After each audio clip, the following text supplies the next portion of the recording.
नमस्कार दोस्तों। आज मैं अपनी बात शुरू करूं उससे पहले मैं चंद पंक्तियां आप तक पहुंचाऊंगा। और वो चंद पंक्तियां इस तरह हैं कि बर्बादे गुलिस्ता करने को सिर्फ एक ही उल्लू काफ़ी है। बर्बादे गुलिस्ता करने को सिर्फ एक ही उल्लू काफ़ी है। और अंजामे गुलिस्ता क्या होगा, हर डाल पे उल्लू बैठा है।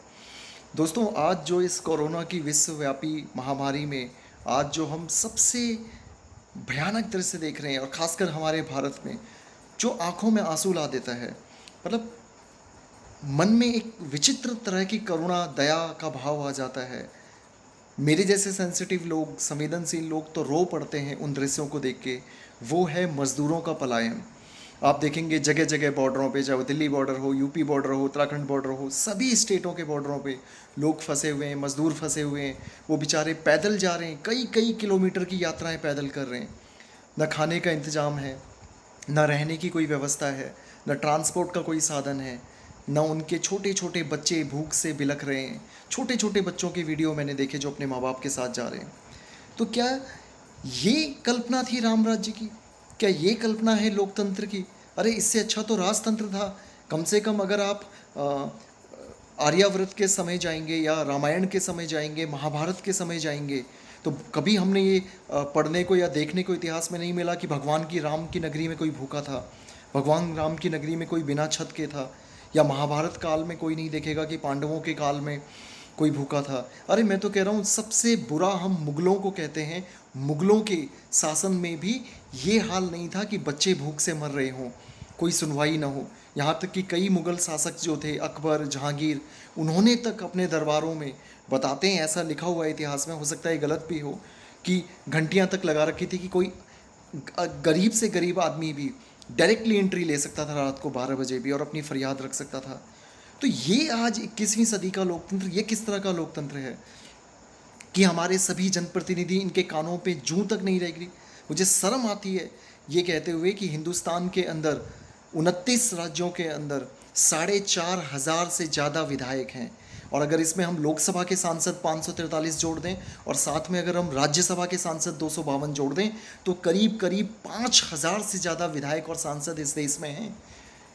और हर सांसद और विधायक, आप जानते हैं, उनको कोठी बंगला, 10 गाड़ियाँ उनके पास होती हैं, करोड़ों अरबों रुपए होते हैं। ये किसी से छुपी हुई बात नहीं है, ये कोई मैं अनोखी बात नहीं बता रहा।